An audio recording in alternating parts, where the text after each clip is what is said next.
am going to call us to order at 7:06 p.m.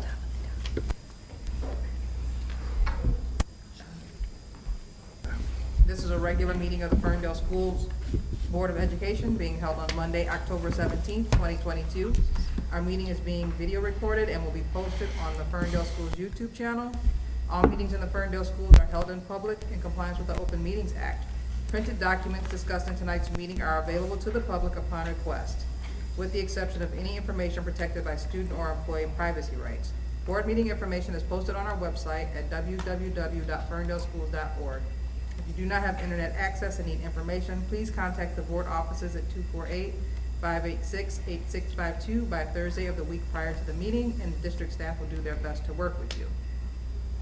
1.1, roll call, Ms. Shepherd. Davidson. Here. Elter. Here. Boomer. Here. Hart. Here. Turner. Here. President Booth. Here. Thank you. Thank you. Item 1.2, approval of the agenda. After a review of the agenda, are there any items that anyone wants to update? Then without objection and with unanimous consent, the agenda is approved. Item 2, student representatives. We have none.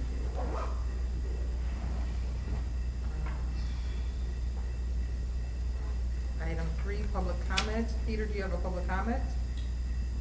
Nope, we have none. Item 4. I'm sorry, is there anyone else who might have a public comment? Jamie? Nope, all right, public comment is closed. Item 4, consent agenda. Request to approve minutes of the special meeting September 12th, 2022. Request to approve minutes of the special meeting Committee of the Whole September 12th, 2022. Request to approve minutes of the special meeting September 21st, 2022. Request to approve minutes of the regular meeting September 26th, 2022. Request to approve new hires and resignations, and request to approve bills and accounts. Does anyone wish to remove an item from the consent agenda for questions or discussion later? Seeing none, I'll entertain a motion to approve the consent agenda as presented. So move. Moved by Jackie, Second. seconded by Sarah. Roll call, Ms. Shepherd. Davidson. Yes. Elter. Yes. Boomer. Yes. Hart. Yes. Turner. Yes. President Booth. Yes. Thank you. With 6 yes votes, the motion passes and the consent agenda is approved. Item 5, action agenda items. Please note that all action items being voted on tonight were discussed in depth at Committee of the Whole, held on October 3rd at 6 p.m. We invite and encourage community members to attend our Committee of the Whole meetings, which are also open to the public. Requests, item 5.1, request to approve the 98B Goals Progress Report. So prior to at the last meeting, at the Committee of the Whole meeting, we did an 98C report, which spoke to our goals. However, we are also required and asked for special permission to do a presentation this evening. Apologies for the request to present you with information on the same day that you are voting on it. That is definitely not our intent. I will say that as we are both new, Camille and I, and we rely on the information that we receive from the state as far as requirements, some of which did not come to us in a fashion that was easier because our names were not on the correct email list. So we do have the information, which we would have loved to have presented October 3rd, but we will be presenting it this evening. And just again, as an FYI, because much of the information that is going to be presented this evening is based on some prior work, meaning prior to both of our arrivals. And so with no, no judgment. It was, the information has been stored, collected, disaggregated in a different way than either of us would have, in order for it to be more easily consumed by both the board and the community at large. We have worked to try to figure out what is the best way so that you all can truly understand how we are using these funds, why these decisions are made. And I believe as Camille will speak, or Mrs. Hippler will speak to this information, also because we were not involved initially in the opportunities for public input. We would like, and we have time to allow for additional opportunities for public input to ensure that these additional funds that we are receiving are being used in the best interest of our students based on the expressions of need and desires of our students and our community, our staff, etc. And so now I'm going to turn it over to our Assistant Superintendent of Curriculum Instruction and Assessment, Mrs. Camille Hippler. Thank you, Dr. Goodrum. So good evening. I am here to discuss 98C, which is in some circles called the Learning Loss Grant. And as a requirement, as Dr. Goodrum mentioned, we are required to speak on how the funds, the ESSER II funds, were used last school year and any spending that has been done as of today. So actually as of October 15th is the spending that I'm going to speak of today. So just an overview of 98C. As I mentioned, the purpose of this grant is to encourage districts to develop and implement plans to address learning loss experienced by students of the LEA as a result of COVID-19 pandemic. Eligible applicants are local education agencies. To be eligible for funding in 98C, LEAs must apply to MDE no later than November 30th, 2022. Section 98C funding will be distributed to each LEA in an equal amount by per pupil in membership. This also outlines, I'm not going to read it all the way through, but also it mentions that an assurance that by no later than October 30th, at a public meeting of the board, a presentation is provided on how funding received under Section 98C will be used to address learning loss. A link to the plan to address learning loss that is posted in the LEA's website, which is in progress. We consider this to be step one of determining how we will use the rest of our funds for ESSER II. But today we are going to be talking mostly about 21-22 spending and how ESSER II funds were used. So really quickly, ESSER II funds are to address learning loss, as mentioned. Specifically low-income students, children with disabilities, English learners, racial and ethnic minorities, students experiencing homelessness, and children and youth in foster care. And we do this by high quality and reliable assessments, so implementing evidence-based activities to meet the comprehensive needs of students, providing information and assistance to parents, and tracking student performance and engagement in distance learning. So we're hoping that you see in just a second that we were able to accomplish all of those things in our spending as of now. So through the analysis, as Dr. Goodrum mentioned, what I've been able to do is to bucket it into 5 areas, and those 5 priorities: investment in mental health, learning acceleration, commitment to early literacy, and sustaining pre-COVID programming, as well as community input. What you will also notice is that FPS has done a great job of aligning their priorities and their spending also to the Michigan Top 10 Strategic Education Plan, which of course is the focus that MDE expects all of their schools to be using.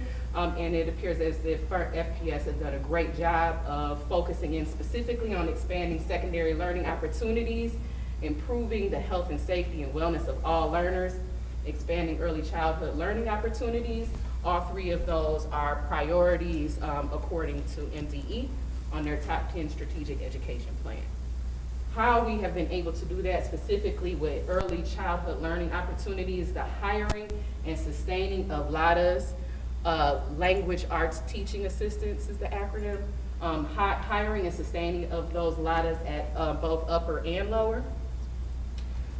Community input, there was much community input about how the funds should be used specifically at upper and lower. And again, I'll go into depth about how that was done. The improvement of the health and safety and wellness of all learners. You'll see that there is much spending, of course, on PPE. In addition, mental health specialists at upper, the salary was came out of that. Building subs, again, if we're focusing on mental health and wellness, teachers need to feel comfortable being able to take off if they do need a mental health day, and providing building subs will allow for them to be able to do that, as well as hold more grade level meetings. It seems as if there was a building sub that was associated with every building. There was some spending done around DEI training, as well as the secondary learning opportunities for all students. You will notice that the licenses for the blending learning platforms that were in place prior to COVID-19 were still in place. Post-COVID-19, you will see that spending. There was some specific intervention programming. When we came back from COVID-19, of course, we knew that there was significant learning loss, and we wanted to make sure that we were ahead of the pace with our use of and planning around intervention materials. So you'll see that, I'm hoping, in our spending. Also, the community input around secondary areas specifically, and then, of course, there was much learning at home that took place. So you'll see tech updates that took place in our spending as well.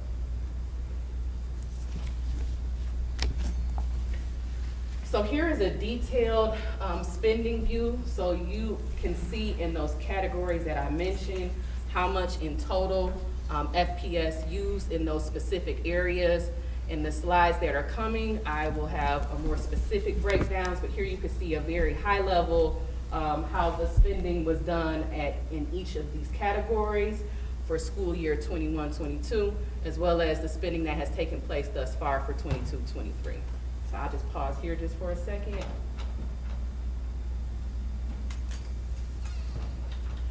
Okay. So in the slides to come, again, I would like to get a little bit more in detail for each of the categories. So you'll see here, for the health and wellness spendings, you'll see that the well over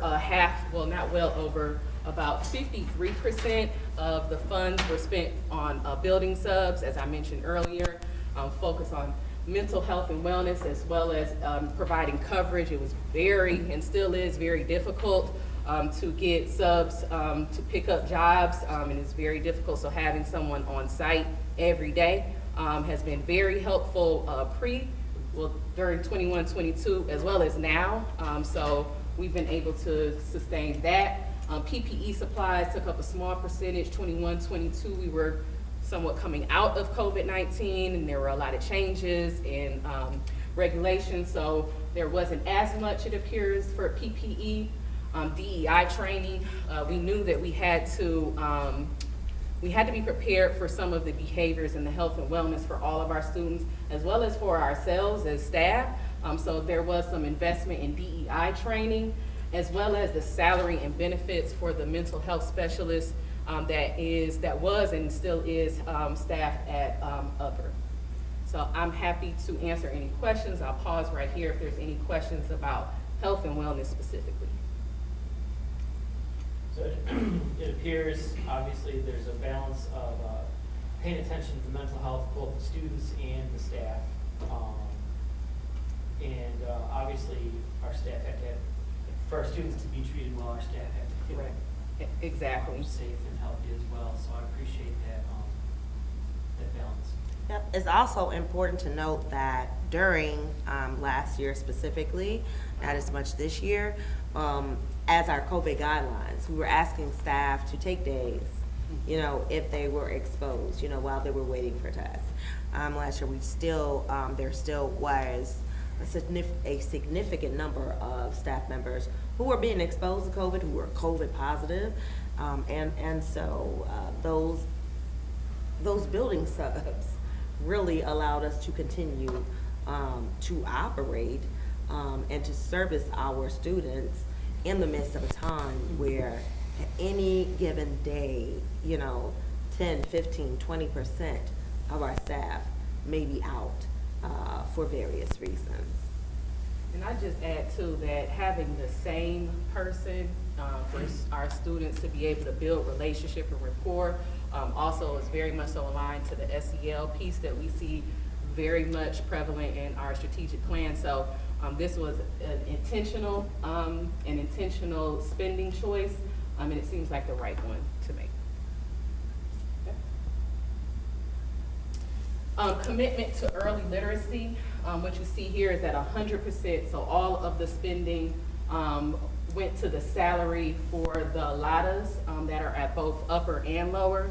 So the full amount that was mentioned in the previous slide was 100% used for the salary and benefits for our LATAs at upper and lower. So again, a full-time staff person to be able to provide assistance, specifically in those lower grades. K to 3 is where the LATAs are positioned. 100% of their salary, the 100% of the salary was funded from SRT.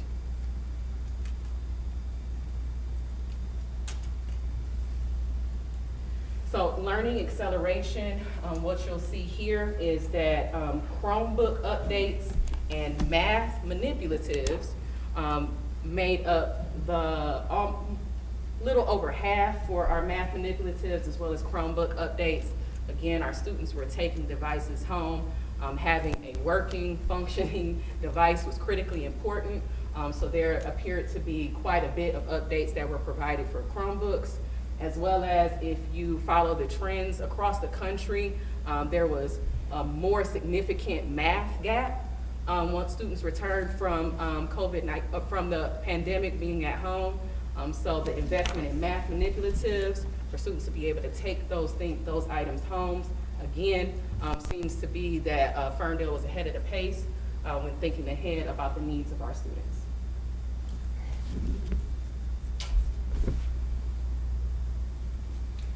So there was also a nice amount of a priority on the community input.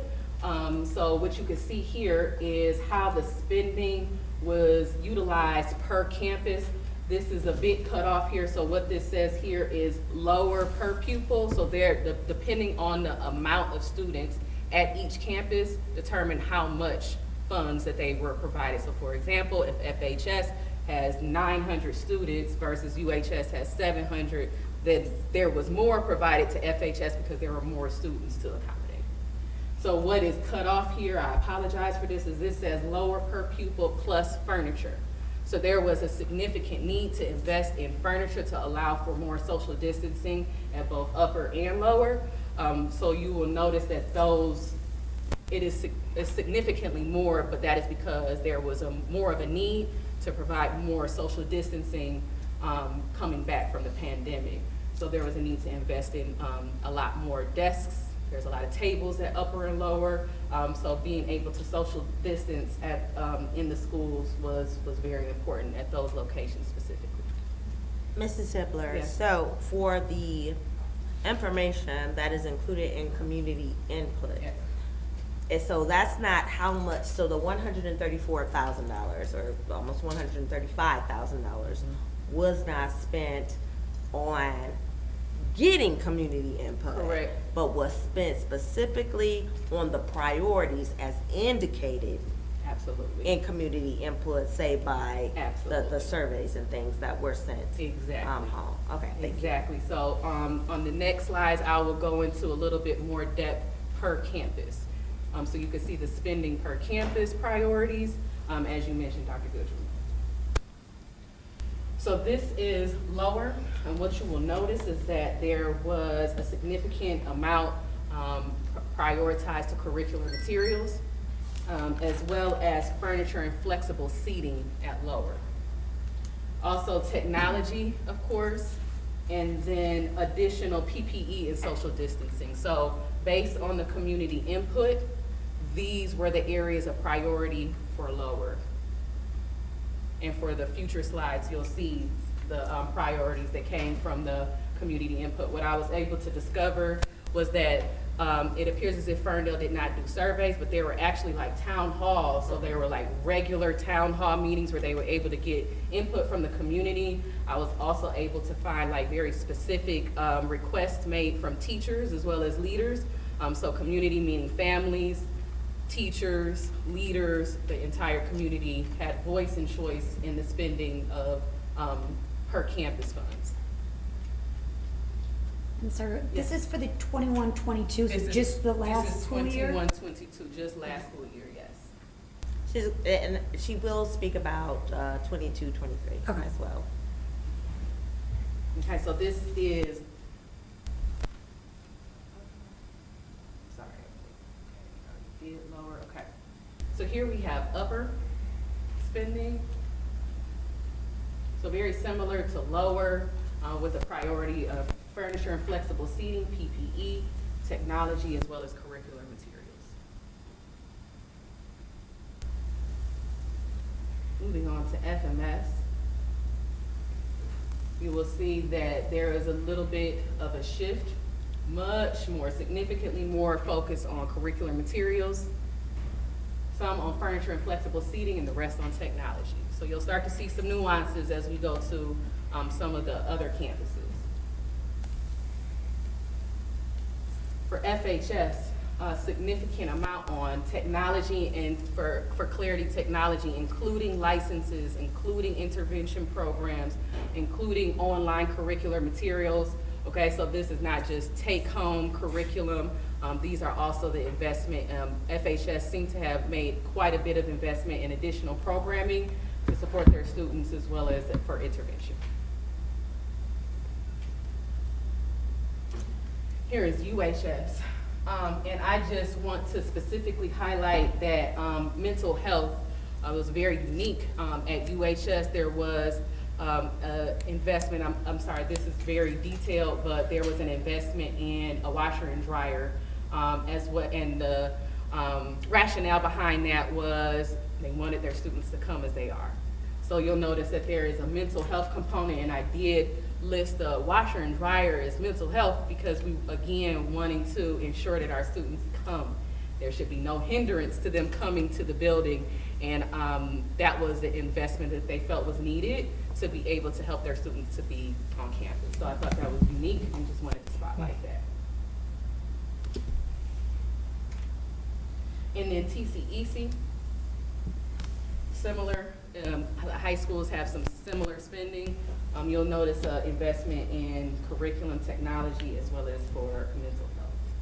So TCEC, you'll notice there was a lot on fidgets, manipulatives. So these were a lot more hands-on materials that we saw at TCEC. And then finally, one of the other areas of priority was listed just as other. So what other is almost the entire all hazard pay for the LADAs, for the building subs. All of the hazard pay came out of ESSER 2 funds, with a very small portion of the former assistant superintendent of curriculum instruction and assessment salary, as well as the curriculum coordinator. It was not as clear as to why such a small portion of it, but it does appear as if a portion of their salary did come out of ESSER 2. So it's hazard pay as well as a portion of CIA salary. Okay. So this was 21-22 spending. I'm just gonna go back for a second to just show the spending, what has been spent thus far. I apologize, I'm going back. I meant to make a copy of the slide. But you will see as of now, the spending for 22-23 has only been for our blended learning platforms, our specific investment on maintaining those same intervention programs that were invested in while we were in the middle of the pandemic. It's really important to be able to sustain that. So that the investment thus far of the leftover funds was $153,129.35. So again, as Dr. Goodrum alluded to, this is essentially step one. We do intend fully to, of course, continue to get community feedback for how our future spending should take place for the rest of our funds. All right, and just one thing that I would like to note, while we recognize the differences and the unique needs of each of our buildings, we are very much interested in trying to align so that we have greater congruency, greater vertical alignment, and that we have a base level of support that we expect to be at FECC, lower, upper, middle, high school, UHS, TTEC. Understanding, again, that there are unique needs at every campus, but not necessarily for these funds, which are finite funds, things that we cannot count on forever. But we want to make sure that at the end of the day, as these funds run out, what we have spent on is going to create a congruent and coherent district-wide program for our students. We also recognize that there are several issues related to equity and accessibility regarding just having town halls. Town halls are important. We want to have them because it gives us greater detail, the ability to get greater detail than a survey. But surveys are still important because they are more accessible and allow for greater participation. So we just want to make sure, again, and as we looked at the other slide that talked about, certain salaries that were already existing, there is the ability in these funds, in many cases, to supplant instead of supplement, meaning to place the money into, use the money for things that we have, but it's limited. It's not, everything is not supplementable. Some things must be supplements. Some things can be supplanted, meaning it gives greater flexibility for us within our general fund, versus these funds that are very tightly connected to one thing or another. Recognizing that we're at a point where we are looking at what we have spent our money on. I will ask Mrs. Hibbler to speak a little bit about program evaluation, because that's where we are now. Because again, these funds are finite, they're running out. We are looking at everything that we're spending all our funds on, not just ESSER funds. We're looking at ESSER funds and we're looking at general funds. We're looking at what is the most effective way to spend the money. Because if we are spending something on ESSER funds that is more effective for our students than something that we're currently spending and currently purchasing from the general fund, then perhaps we need to put that in the general fund and get rid of that less effective program. So that is program evaluation, which we're not in the business of throwing money at issues and hoping it sticks. We are in the business of ensuring that we have effective programming for each and every student in the Ferndale public school system. And so we are going to be evaluating the effectiveness of every program that we are spending money on and making a determination as to where that falls in our list of priorities so that we can, again, remain stalwart, fiscal managers in a way that ensures that every single student in the Ferndale public school system is receiving the education that they deserve and that they need. Thank you, Dr. Goodrum. So As was mentioned, program review that is absolutely the priority at this time for CIA department. And there are a few that are bubbling up as likely priorities to ensure that we are focused on learning loss and developing our learning loss plan. So program evaluation currently that we're doing, that we're noticing through fidelity checks, is a need is our MTSS structure, so multi-tiered systems of support. Of course, SEL, which was mentioned, is still very much so a part of our strategic plan and still a priority. Our early literacy interventions, some of you may know that we are in the middle of a curriculum adoption at lower for our K-5, well, actually lower and upper, for K-5. So just evaluating our pilot classrooms, determining if this is the right curriculum for our students, if it's meeting the needs, if it has all of the tools that are needed, specifically around intervention, and enabling it to be as easy as possible for us to progress monitor. Again, learning loss, we want to ensure that we are as well versed as possible on how our students are progressing. We will continue to, likely given the community input, continue to focus in on mental health as well as DEI. That still is a priority for us to ensure that we are equitable in our practices and aware of how we can best meet the needs of all of our students. So what's next is, of course, to continue to share spending details for 22-23 school year. Use that input to inform our future spending. We will also be using the input to refine our metrics for success, to develop our full learning loss plan. As mentioned, gather stakeholder input and then share plan publicly as required for 98C. We do have to report our learning loss plan by November 30th on our website, but of course, we'll share with the board prior to. I am happy to answer any questions that you may have.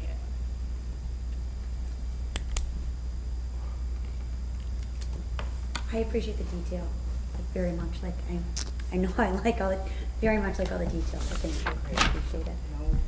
And Bobby, I know, like, I love what you're saying about the making sure what we're doing is, like, if we're doing something with ESSER funds, like putting into general and instead of taking things out. Is there a way, like, I know it's not like an immediate, like next week, but whenever that is done and gone through, to be able to go through and show us, like, what some of those swaps were for it? Absolutely. Okay.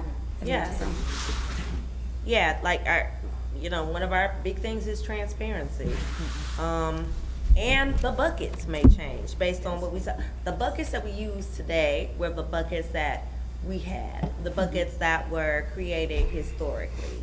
All of the funds were supposed to be developed, or we're supposed to be spent using community input. So, but that is the way that the information had been disaggregated. And we had not yet had the opportunity, again, to fully disaggregate it in a way that we felt will be most helpful to the board.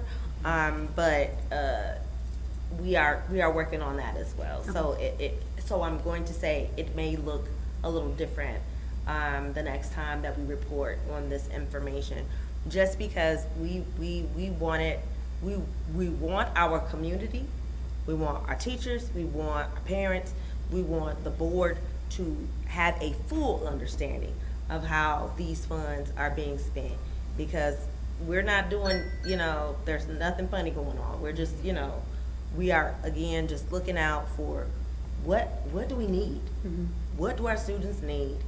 How can we provide it in the most cost-effective and efficient way possible? Yeah. Because again, they didn't give us, $7 trillion. They didn't. They gave us a finite amount of funds. It's a good amount of funds, and it's money that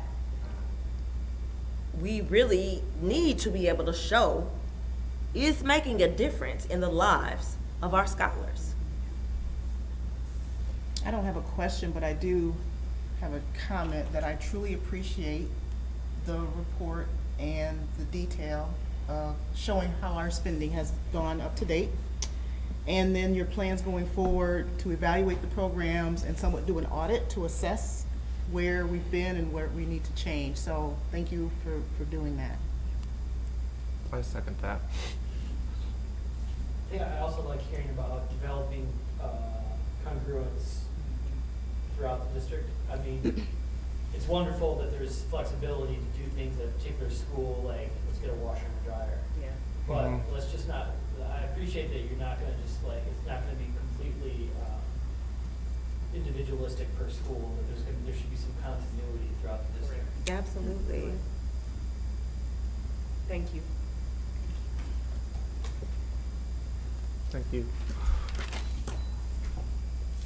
All right, so with that, we'll entertain a motion to approve item 5.1, the request to approve the 98B goals progress report.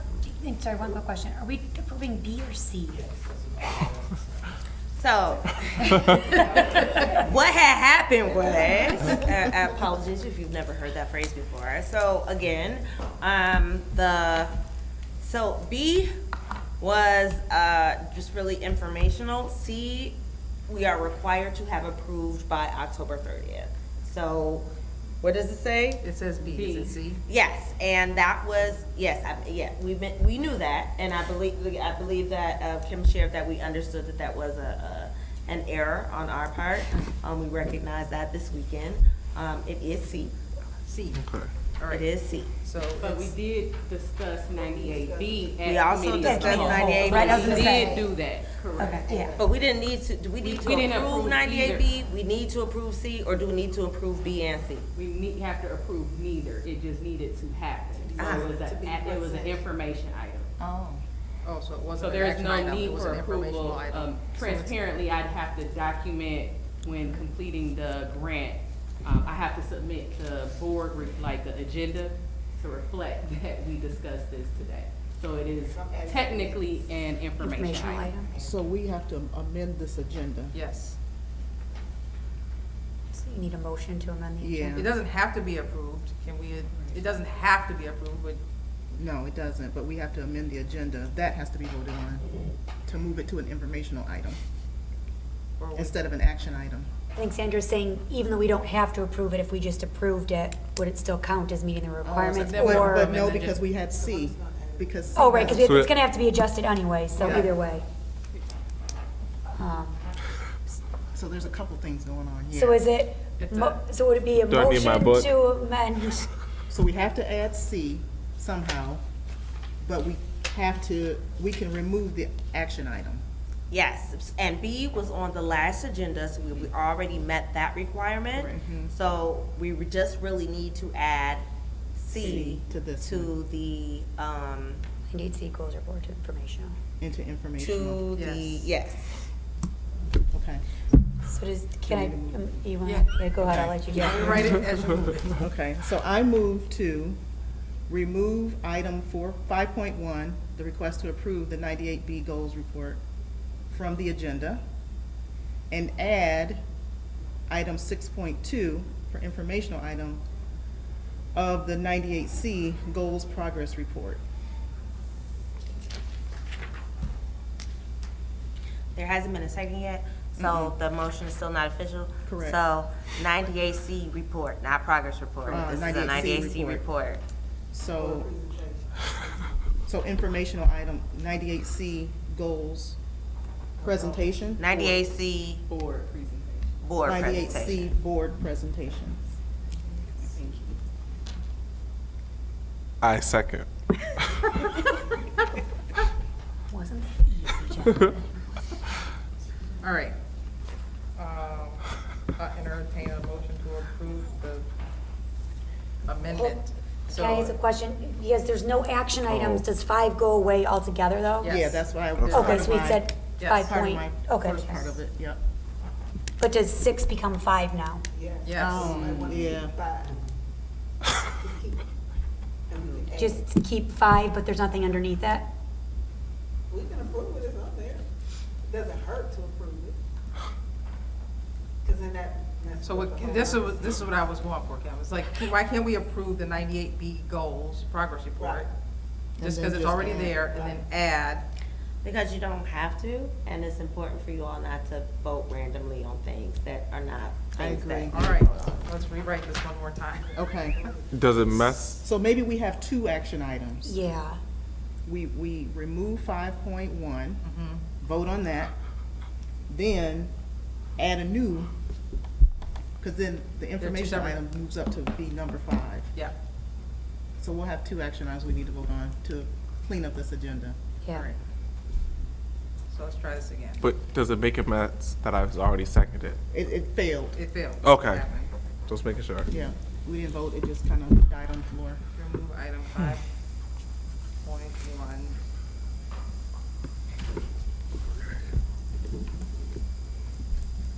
All right, so let's do the first one first. Okay. So I move to remove action item 5.1, request to approve the 98B goals report from the agenda.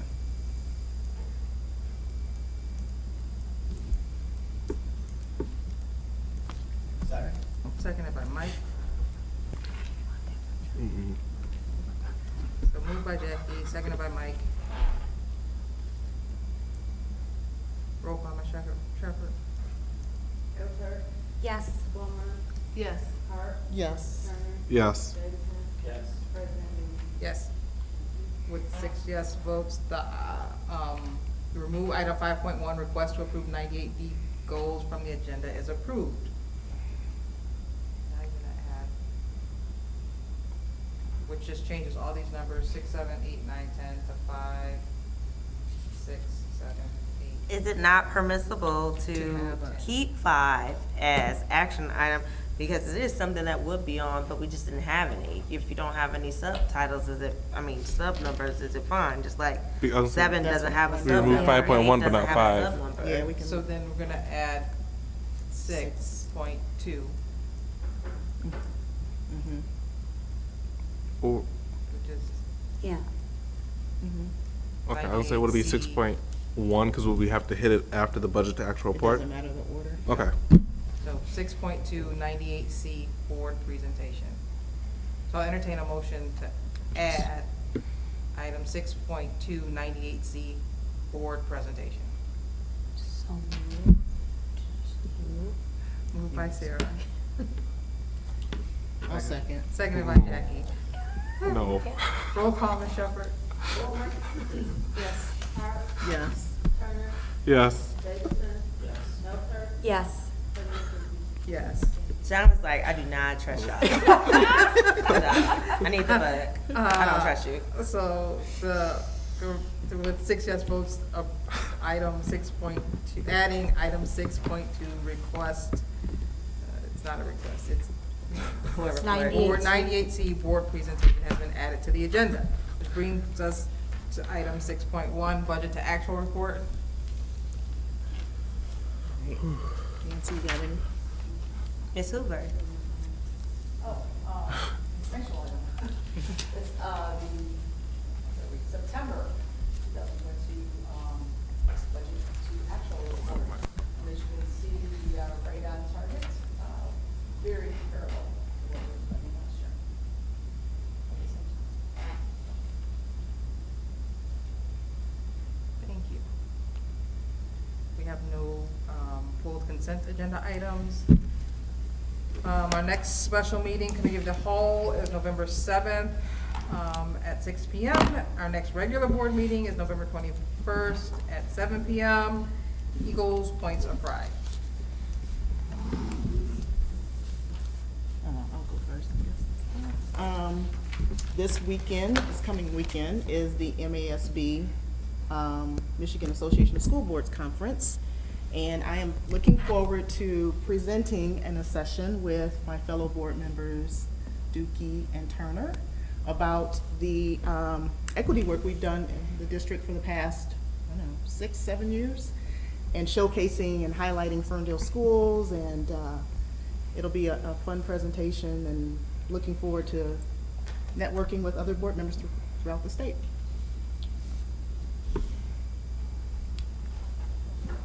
I'm excited for you all to share our journey. Thank you for doing that, talking about the good work that we've done and where we're going, because we all know there's a lot more work to do. It's great. My point of pride, I had the opportunity to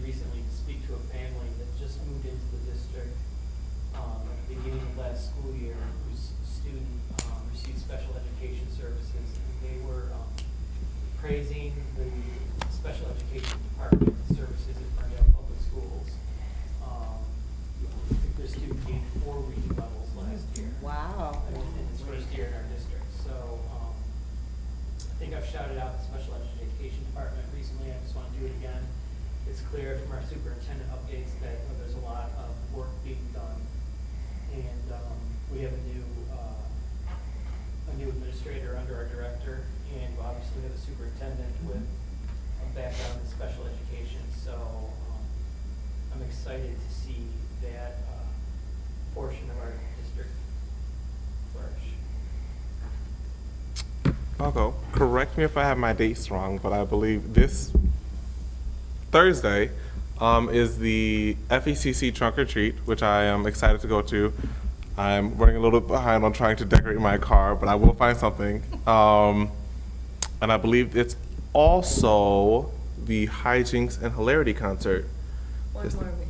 One more week? Oh, okay. Well, then since the Hijinks and Hilarity concert is coming up, I'm also very excited for that because it is always a great time to go to, and I hope to see all of you there. I guess I'll go. I got 2 points of pride. Field day was a couple weeks ago for Ferndale Lower and Upper Elementaries. And it is the first time coming back for field day in multiple years, and it was amazing to be out there. Tons of volunteers, like to all the staff, to all the families, to all the students. It was great to see. It's just awesome to have the fact that like lower and upper can combine together, have their lower buddies with their upper buddies, and have that mentoring. And seeing the kids work together is just, it's fun to have that again. So it was a ton of fun. Tug of war for life. It was awesome. But that was great. And then just wanted to shout out, I caught only the first half of the boys soccer playoffs tonight, and it was cold and it was rainy, but they were playing their butts off out there. So I haven't heard the final score, but I just wanted to congratulate them on doing a hard-fought game. I also have a couple of points of pride. I was here last Friday morning when the marching band performed for the kids from Fuel. And I'm not sure this has happened before, and the marching band kids were all in their sections rehearsing when the Fuel kids showed up. First of all, the Fuel kids looked really young, like something has happened in my life. But they like the marching band kids were like movie stars to these Fuel kids, and they were clapping as they were practicing, and it was I think it was just a really cool moment to share an asset of the district to these little kids and get them thinking about, plus to just be able to do a field trip within your district. I like that. I like that we showcase something within the district. And the second point of pride was I was up here a couple nights last week for parent-teacher conferences for middle school and high school. I'm always amazed at the dedication of the instructional staff. I know those are incredibly long weeks. And this year there were really good crowds both nights. I mean, to the, I'm sure, chagrin of the teachers who at some point would like to leave the building. But it was really awesome to walk in the room and to see all those parents engaging with the teachers. Felt like a little more of a pre-COVID vibe than I've had, definitely than was present last year. So it was just a really good moment. It's me now. Okay. Yes, we are back outside. We are back outside, and that has been so great to see. And back outside also being inside. It just means being in places. COVID has had a tremendous impact on all of our students, all of our staff, all of our families.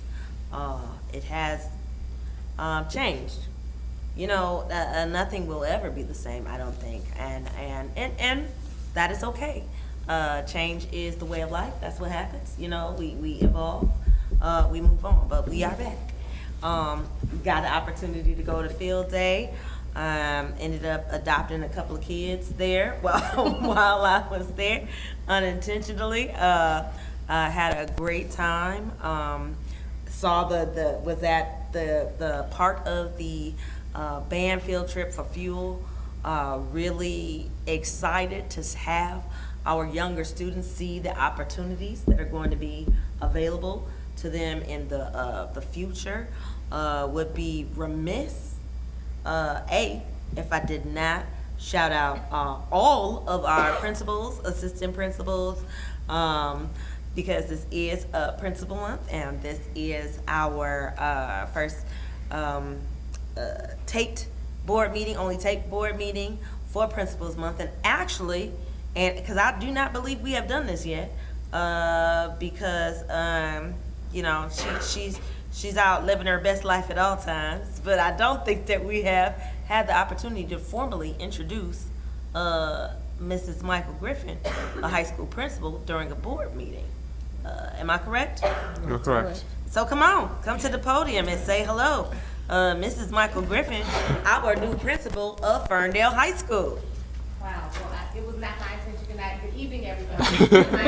The podium is right there, Or Michael. be thrown. The podium is there. Or be thrown on the podium, but it's a pleasure to stand before all of you, and it's been an honor to be here. Quite a learning curve, but I have been welcomed warm from the community, from the students, from my colleagues, very supportive. I bumped and saw many of your faces throughout my time being here. I'll just leave you with a point of pride as well. It was great to see parents back in the building last week for parent-teacher conferences. It did give you that sense of normalcy. And I actually hosted my first, Dr. Bobby spoke to townhouses. And so I hosted my first Power Hour. Power stands for Preparing Ourselves with Educational Resources. I made that up. And so I told Camille and Dr. Bobby I only had 7 parents sign up, but it ended up being 10. They were excited. They asked, when is it happening again? We were supposed to end. I tried to connect it to conferences to make it convenient for parents to come out. We were slated to end at 5:30. It was 5:51, and we were still going, but I closed the meeting and I headed down to parent-teacher conferences myself because I did bring my son here as a freshman this year. So that was a great experience as well, to be able to kind of observe what's going on at conferences, but also performing my role as a parent as well. That's all I got for putting me on the Anybody that show up could get called on the spot, sis. That's what we do here. And last but not least, I would like to acknowledge each of you board members today because it is Bosses Day, and you are my bosses. So I do not have any gifts for you. I just like last week when we presented the gift of the week to the principals, I did gift them with a bit of robot, and so that is your gift for Bosses Day. I do appreciate you. I do not know if you recognize or realize the gift that you are to the students in our district, to our staff, to our families. It is it's a blessing, secular blessing, for me to work with you all, to know that you trust us, to do what is necessary for students, to have you reach out to us and let us know what you need, because we cannot be, none of us can be everywhere at all times. So we appreciate your feedback. We appreciate any constructive criticism that you provide, because at our hearts, again, we are not here for our titles. We are not here for our paychecks, even though, we all gotta eat, right? But nobody goes into this profession except for people who truly care about the lives of students and their families and really improving the world. And when I read about things that are going on in other districts, when I reflect upon things that I have personally experienced in other districts, I am so thankful for this board. And I do want you all to know that we do appreciate your hard work. We appreciate your continued commitment to every single one of our students. And we appreciate your forward thinking and just willingness, you know, to think outside the box, to not be stuck in an old paradigm and just be willing to just move forward and do what's best for our scholars. I appreciate you. Thank you. I get to follow that up. We thank and appreciate you more than you know.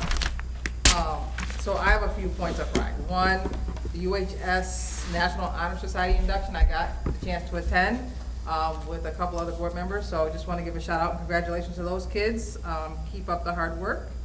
I also got to attend the PTA meeting at Upper with Jonathan and Jackie and Peter, and it was good to be in the room with parents. Got some questions. I got a couple of emails I need to respond to, so if you're watching, I will respond shortly. And parent-teacher conferences. I'm glad that parents are back in the building, but I am so thankful that COVID has taught us to be flexible, because there was no way I was gonna make it home from Romulus to be back here in Ferndale, to come in this building to hit parent-teacher conferences. So I appreciate all those teachers that were had let me do my back-to-back 6 meetings every 7 minutes, and were on time, like in and out. So I'm glad people were back in the building, but I am thankful for the ability to also tap in online. And with that, we're adjourned at 8:02.